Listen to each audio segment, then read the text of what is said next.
राधे, हरे कृष्णा। कैसे हो आप सभी लोग? आशा करती हूँ आप सभी परम मंगल में होगे, स्वस्थ होगे, अच्छे होगे। क्या आप भी अपनी शादी को लेकर चिंतित हैं? क्या आपका भी शादी का योग्य नहीं बन रहा है? क्या आपके माता पिता भी आपकी शादी को लेकर चिंता हैं? तो आज ये वीडियो देखने के बाद आपकी ये चिंता जो है वो समाप्त होने वाली है। पहली बात तो बड़े सारे लोगों का मेरे पास मैसेज आता है कुंडली दिखाने के लिए कि दीदी हमारी शादी का योग कब बन रहा है, कब बन रहा है, कब बन रहा है। और जब मैं बताती हूँ कि आपकी शादी का योग इस टाइम पे बन रहा है और शीघ्र शादी के लिए आप ये उपाय कर सकते हैं है, लेकिन अगर आप उन लोगों में से हैं जिन्होंने अभी तक अपनी कुंडली नहीं दिखवाई है तो आप इन उपायों को कर कर अपनी शादी के लिए शीघ्र दूल्हा या दुल्हन जो है वो ढूंढ लेते हैं।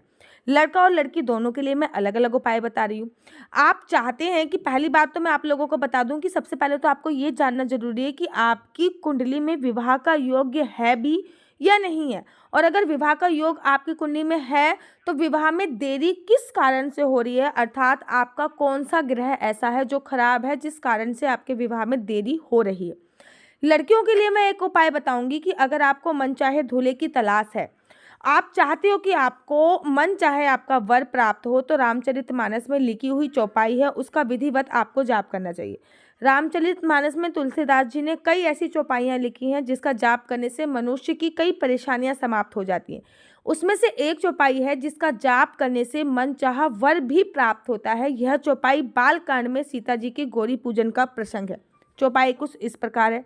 सुनी सिया सत्य आशीष हमारी, पूजी मन कामना तुम्हारी। अर्थात सिया को वो बोला हुआ है कि सिया जब तुम हमारी पूजा करोगे तो तुम्हारी सभी की सभी कामना सिद्ध हो जाएंगी।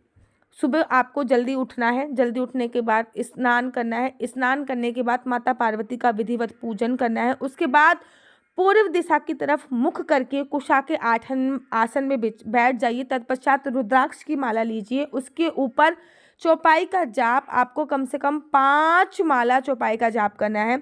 इस प्रकार चौपाई का जाप करने से आपको मन चाहे वर की प्राप्ति होगी। तो ये चौपाई बहुत अच्छी है, दोबारा से सुना देती हूँ। सुनो सिया सत्य आशीष हमारी, पूजी मन कामना तुम्हारी। ये वाली चौपाई का जाप आपको करना है।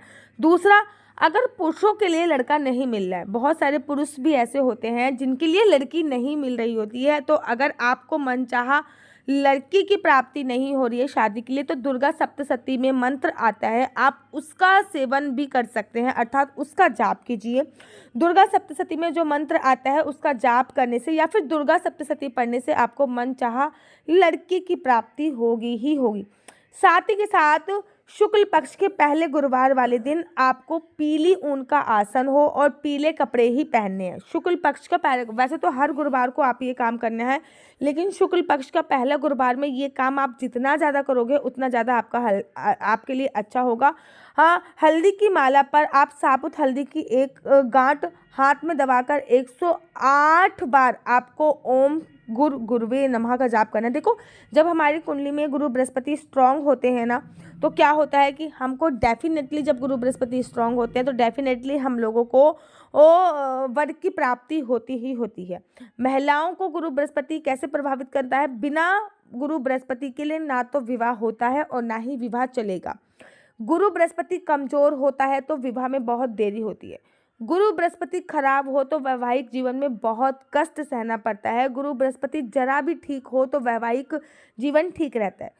बृहस्पति को कैसे मजबूत कर सकते हैं? सबसे पहले रोज सुबह सूर्य को हल्दी वाला जल समर्पित करना है, विष्णु सहस्त्रनाम का पाठ करना है, सात्विक भोजन करना है। हफ्ते में एक बार आपको भगवान विष्णु के मंदिर जरूर जाना है। और आमतौर पर पुरुषों का जो विवाह से संबंधित प्रॉब्लम आती है वो शुक्र ग्रह पर निर्भर करती है, लेकिन पत्नी के बारे में सारी जानकारी बृहस्पति से ही मिलती है। उसी के प्रकार पुरुषों के बारे में सारी जानकारी शुक्र ग्रह से मिलती है। बृहस्पति कमजोर है या मध्य हो तो साधारण पत्नी मिलती है। बृहस्पति खराब या दूषित हो तो उपद्रवी पति मिलती है।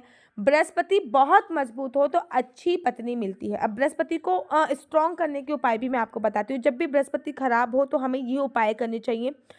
वार अर्थात सबसे स्ट्रॉन्ग बृहस्पतिवार करने वाले का दिन सबसे पहला बेसन की उपाय जो है मिठाई वो बांटना शुक्ल शुरू पक्ष में करनी गुरुवार चाहिए। वाले दिन आपको मिठाई रोज नहाने आपको के नहीं पानी में खानी एक है, चुटकी लेकिन हल्दी मिला मिठाई के स्नान बांटनी करना। है। देखो, पूजा घर में अगर बैठकर आपका बच्चा आपको विवाह के योग्य बृहस्पतिवार हो वाले गया दिन है तो ओम उसका बृहस्पति गुरुवे स्ट्रॉन्ग नमः का कीजिए। जाप करना चाहिए। नहाने के पानी बैठने में के लिए हल्दी पीले जरूर आसन डालिए। का लड़कियों इस्तेमाल की करना मैं बात चाहिए। करूँ, हो सके तो लड़के पीला के नहाने आसन के जो पानी में 2 चम्मच है दूध वो जरूर कुशा डालिए। का अगर वो आसन हो, विवाह और के साथ योग्य ही के हो साथ गया तो पीले रंग के आपका कपड़े शुक्र पहनने स्ट्रॉन्ग हो चाहिए जाएगा। और लोगों को याद दान भी करने चाहिए। रखिए कि गाय लड़की को का विवाह का भींगे संबंध गुरु चने की बृहस्पति से दाल होता और है और लड़की के गुड़ विवाह का मिलाकर आटे के संबंध पेड़े शुक्र ग्रह से होता है। तो खिला शुक्र ग्रह को मजबूत करने के लिए दूध का उपयोग किया जाता है और गुरु बृहस्पति को मजबूत करने के लिए हल्दी का उपयोग किया जाता है। साथ ही के साथ आपके किसी भी नॉन के घर, किसी भी रिश्तेदारी के घर पे अगर लड़की की मेहंदी की रस्म हो रही है या फिर हल्दी की रस्म हो रही है तो थोड़ी सी हल्दी और थोड़ी सी मेहंदी बच्चे को जरूर टच करवा देनी चाहिए दूल्हा दुल्हन से। फॉर एग्जाम्पल, आपके रिश्तेदार में किसी लड़की की शादी हो रही है तो आप अपने लड़की को या लड़के को वहां पे ले जाइए और जिस लड़की की शादी हो रही है उससे हल्की सी हल्दी उस लड़के के या फिर उस लड़की के टच करवा दीजिए। जो कहते हैं दुल्हन की हल्दी लग गई या फिर कहते हैं दूल्हे की हल्दी लग गई, अब तो विवाह जल्दी होगा, तो ये एकदम सच्ची बात। योग्य विवाह युवक और युवतियों के बिस्तर के नीचे आपको और नीचे ये जो है वो हल्की सी हल्दी रखकर आपको सोना चाहिए, जिससे आपका विवाह का योग बहुत अति शीघ्र बनता है। गुरुवार के दिन गुरु की पूजा और व्रत रखने से विवाह का जो बंधन होता है वो बहुत जल्दी बनता है। अच्छा, लड़का लड़की के लिए मिलकर भी एक उपाय मैं आपको बताती हूँ। मिलकर एक उपाय जो मैं ऑलमोस्ट सब जब कुंडलियां देखती हूँ ना तब बताती हूँ। वो उपाय ये है कि आपको शिवलिंग के पास जाना है, पंडित जी से ये बोलना है कि हमको रुद्राभिषेक करना है। शीघ्र विवाह हेतु पंडित जी हमको रुद्राभिषेक कराना है। जब आप शीघ्र विवाह हेतु रुद्राभिषेक कराते हैं ना तो माता पार्वती का जो गठबंधन होता है वो भोले बाबा की शिवलिंग के साथ होता है। और जब माता पार्वती का गठबंधन भोले बाबा की शिवलिंग के साथ होता है तो वो शीघ्र विवाह हेतु जो है रुद्राभिषेक है। और शीघ्र विवाह हेतु रुद्राभिषेक से ये बहुत जल्दी विवाह होता है। आप लोगों ने देखा होगा हरियाली तीज का व्रत माता पार्वती के लिए, हरतालिका तीज का व्रत माता पार्वती के लिए, ठीक है ना। साथ ही साथ करवा चौथ का व्रत भगवान माता पार्वती, मतलब सुहाग से संबंधित जितने भी व्रत रखे जाते हैं माता पार्वती और भगवान शिव की ही पूजा अर्चना वंदना करी जाती है। तो इसलिए रुद्राभिषेक करके माता पार्वती के साथ भोले बाबा की शिवलिंग का गठबंधन करने से शीघ्र लड़का आपको या लड़की आपको प्राप्त होती है। वाले दिन आपको गौ माता के लिए 2 रोटी निकालनी है, उसमें थोड़ा सा गुड़ रखना है और तो उसमें थोड़ी सी हल्दी लगा के गौ माता को खिलानी है। इससे भी आपका जो विवाह का योग्य बनता है वो बहुत जल्दी बनता है। शादीशुदा और कुंवारी जो लड़कियां होती हैं वो माता पार्वती से रोजाना माता पार्वती को अगर आप सिंदूर समर्पित करेंगी तो विवाह संबंधित जो परेशानी होती है वो भी दूर हो जाएंगी। जल्दी विवाह के लिए माना जाता है कि जब भी घर में किसी की शादी हो तो कोई भी दूल्हा दुल्हन के जो सेहरा होता है वो उतार के अपने जो भी अनमैरिड बॉय है उसकी सर पे पहनाते हैं तो लड़के की शादी का योग जो है वो बहुत बहुत जल्दी बनता है। जिस कन्या की शादी में बार बार बाधाएं आ रही हैं उसे शुक्ल पक्ष की बृहस्पतिवार की रात में तांबे के पात्र में जल भरकर भगवान विष्णु की मूर्ति या तस्वीर के सामने रखना चाहिए। सुबह ब्रह्म मुहूर्त में उस पात्र को लेकर खुले आसमान में चले जाइए। इस पात्र में रखे जल पानी लाकर वापस भगवान के पास रखते। बहुत सिंपल सा तरीका है। बृहस्पतिवार वाले दिन 1 लोटा पानी लेना है, भगवान विष्णु के सामने रखना है, उसको फिर अगले दिन सुबह सुबह ब्रह्म मुहूर्त में उठना है और उस पानी को खुले आसमान के नीचे लेके जाना है और उस पानी से अपनी मांग भरनी है। दोबारा से वो पानी लाके भगवान विष्णु के समक्ष रख देना है। याद रखिए, इस तोड़ने टोटके के बीच में कोई बोले ना, अगर कोई बोले तो आप उसको जवाब मत दीजिए। ऐसा 1 महीने से करने से विवाह का जो योग्य होता है वो बहुत ज़्यादा मजबूत हो जाता है। कहते हैं कभी भी अकेले भगवान शिव, भगवान राम, भगवान कृष्ण की पूजा नहीं करनी चाहिए, इससे विवाह में देरी आती है।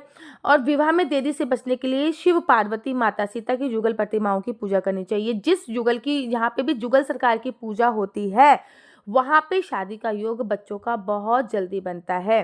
जिस लड़के लड़की की शादी नहीं हो रही होती वह अपने सगे संबंधियों की हल्दी की रस्म में जाके दूल्हा दुल्हन की शरीर पर लगी हुई जरा सी भी हल्दी मांग कर अपने शरीर पर लगावे और रात भर लगे रहने दे, दूसरे दिन उसे साफ कर दे। याद रखे, दूल्हा दुल्हन के शरीर पर लगी हुई थोड़ी सी हल्दी ही लगाने से बोलते हैं कि हल्दी जो होती है वो आपका विवाह बहुत जल्दी करा देती है। ये कुछ चमत्कारी उपाय मैंने आपको बताए हैं और सबसे इम्पोर्टेंट है कि आप अपनी कुंडली जरूर दिखवाइए जिससे पता चल सके कि आपकी कुंडली में विवाह योग्य है या नहीं। अगर विवाह का योग्य है तो वो कब है और कौन सा उपाय आपकी कुंडली के अनुसार सूटेबल होगा। माना कि कुंडली में बृहस्पति बड़ी नीच भाव में है तो आपको बृहस्पति से संबंधित उपाय बताया जाएगा। राहु बहुत नीच भाव में है तो राहु से संबंधित। ना केवल आप कुंडली के माध्यम से अपना विवाह का योग जान सकते हैं, अपितु अपने करियर का भी जान सकते हैं। मेरा नंबर है 4/9/20/25/65। आपका बच्चा जॉब करेगा या बिजनेस करेगा, बिजनेस करेगा तो किस फील्ड में बिजनेस करेगा, जॉब करेगा तो किस फील्ड में जॉब करेगा, आपका लकी नंबर, लकी कलर क्या है, आपके बच्चे का शादी का योग कब बन रहा है, या कुंडली में सरकारी नौकरी का योग है या नहीं है, आपका बच्चा विदेश जाएगा या नहीं जाएगा, आपके बच्चे को आपका गर्भधारण आपको कब करना चाहिए, गर्भधारण का सही समय कब है, ये सभी जानकारी आप मेरे से कुंडली के माध्यम से प्राप्त कर सकते हैं। लेकिन याद रखिए, कुंडली देखना बिल्कुल भी फ्री नहीं है और इस नंबर पे मुझसे किसी भी प्रकार से कोई क्वेश्चन आंसर पूछने के लिए फ़ोन मत कीजिए। ये नंबर केवल और केवल कुंडली दिखाने के लिए। अगर आपको मेरी वीडियो अच्छी लगती है तो आप अपना यूट्यूब चैनल हरि बोल को लाइक शेयर सब्सक्राइब करना बिल्कुल भी मत भूलिए। तब तक के लिए मुझे दीजिए इजाज़त। राधे राधे, हरे कृष्णा, हरि बोल।